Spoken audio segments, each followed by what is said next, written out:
नमस्कार साथियों, मैं आशीष सुमन श्रीवास्तव स्वागत करता हूं आपका इस वीडियो में। आज के हमारे इस वीडियो के माध्यम से बिहार बोर्ड कक्षा 12वीं के विषय हिंदी के प्रतिपूर्ति के अंतिम अध्याय यानी कि अध्याय 3, जिसका शीर्षक है पेशगी, उससे संबंधित सभी महत्वपूर्ण वस्तुनिष्ठ प्रश्न और उनके उत्तर पर गौर करेंगे। तो चलिए वीडियो को आगे बढ़ाते हैं और बिहार बोर्ड कक्षा 12वीं के विषय हिंदी के प्रतिपूर्ति के अंतिम अध्याय यानी कि अध्याय 3, जिसका शीर्षक है पेशगी, उससे संबंधित सभी महत्वपूर्ण वस्तुनिष्ठ प्रश्न और उनके उत्तर पर गौर करते हैं।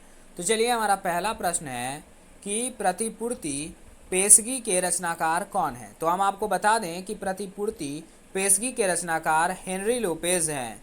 तो इस प्रकार से हम ये कह सकते हैं कि प्रश्न संख्या 1 का जो सही उत्तर है वो ऑप्शन अ यानी कि हेनरी लोपेज होगा। तो इस प्रकार से हम ये कह सकते हैं कि प्रतिपूर्ति पेशगी के रचनाकार हेनरी लोपेज हैं। अब आगे बढ़ते हैं यानी कि प्रश्न संख्या 2 की ओर। प्रश्न संख्या 2 जिसमें कह रहा है कि हेनरी लोपेज का जन्म कब हुआ था। तो हम आपको बता दें कि हेनरी लोपेज का जन्म सन 1937 ईस्वी में हुआ था। तो इस प्रकार से हम ये कह सकते हैं कि प्रश्न संख्या 2 का जो सही उत्तर है वो ऑप्शन अ यानी कि 1937 ईस्वी होगा। हेनरी लोपेज का जन्म 1937 ईस्वी में हुआ था। अब आगे बढ़ते हैं यानी कि प्रश्न संख्या 3 की ओर। प्रश्न संख्या 3 जिसमें कह रहा है कि हेनरी लोपेज का जन्म किस देश में हुआ था। तो हम आपको बता दें कि हेनरी लोपेज का जन्म जो हुआ था वह कांगो देश में हुआ। तो इस प्रकार से हम ये कह सकते हैं कि प्रश्न संख्या 3 का जो सही उत्तर है वो ऑप्शन अ यानी कि कांगो होगा। हेनरी लोपेज का जन्म कांगो देश में हुआ था। तो इस प्रकार से हम ये कह सकते हैं कि प्रश्न संख्या 3 का जो सही उत्तर है वो ऑप्शन अ यानी कि कांगो होगा।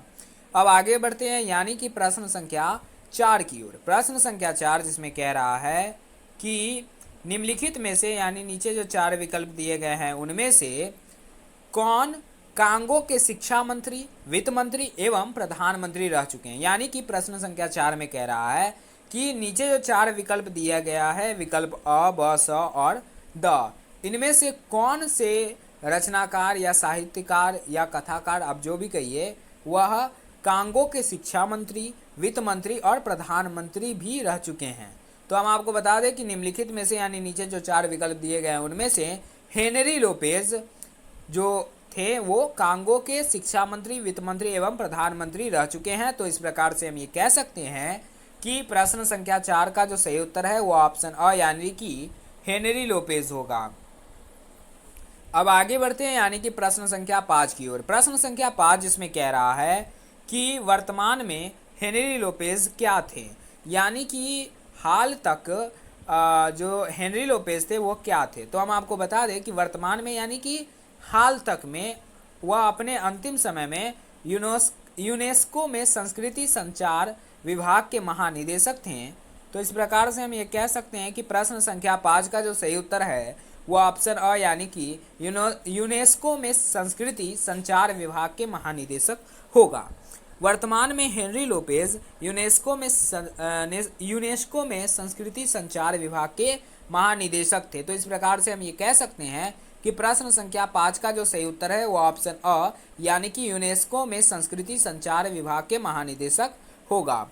अब आगे बढ़ते हैं यानी कि प्रश्न संख्या 6 की ओर। प्रश्न संख्या 6 जिसमें कह रहा है कि निम्नलिखित में से किनका लेखन विकसित या विकासशील दुनिया तथा अविकसित अफ्रीका के बीच की दूरी दिखाता है। तो हम आपको बता दें कि निम्नलिखित में से यानी नीचे जो 4 विकल्प दिए गए हैं उनमें से लोपेज यानी कि हेनरी लोपेज का लेखन विकसित या विकासशील दुनिया तथा अविकसित अफ्रीका के बीच की दूरी दिखाता है। तो इस प्रकार से हम ये कह सकते हैं कि प्रश्न संख्या 6 का जो सही उत्तर है वो ऑप्शन ब यानी कि लोपेज होगा। और लोपेज से हमारा मतलब हेनरी लोपेज से है। अब आगे बढ़ते हैं यानी कि प्रश्न संख्या 7 की ओर। प्रश्न संख्या 7 जिसमें कह रहा है कि पठित पाठ में नौकरानी का नाम क्या था। यानी कि जब हम यह पाठ पढ़ते हैं, यह पाठ से हमारा मतलब है पेशगी पाठ। तो पेशगी पाठ हम जब पढ़ते हैं तो उसमें हमें पता चलता है कि नौकरानी का नाम कारमेन था। तो इस प्रकार से हम ये कह सकते हैं कि प्रश्न संख्या 7 का जो सही उत्तर है वो ऑप्शन अ यानी कि कारमेन होगा।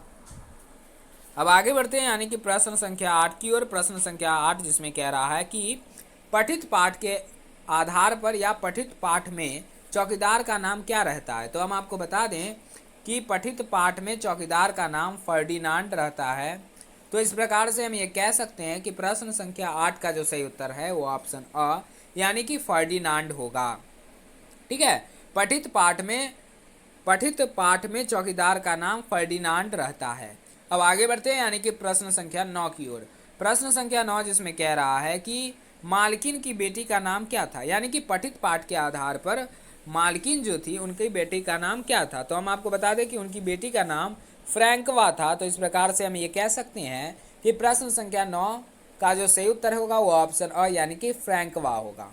मालकिन की बेटी का नाम फ्रैंकवा था। तो इस प्रकार से हम ये कह सकते हैं कि प्रश्न संख्या 9 का जो सही उत्तर है वो ऑप्शन अ यानी कि फ्रैंकवा होगा।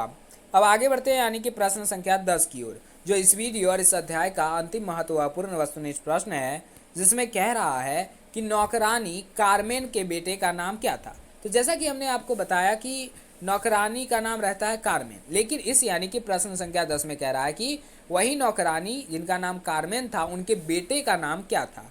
तो हम आपको बता दें कि नौकरानी कार्मेन के बेटे का नाम हेक्टर था। तो इस प्रकार से हम ये कह सकते हैं कि प्रश्न संख्या 10 जो इस वीडियो और इस अध्याय का अंतिम महत्वपूर्ण वस्तुनिष्ठ प्रश्न है, उसका जो सही उत्तर होगा वो ऑप्शन ब यानी कि हेक्टर होगा। नौकरानी कार्मेन के बेटे का नाम हेक्टर था।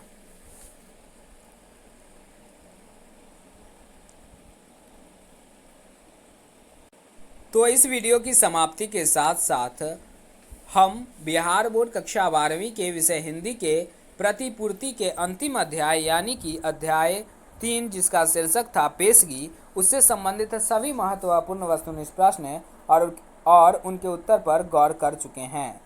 धन्यवाद।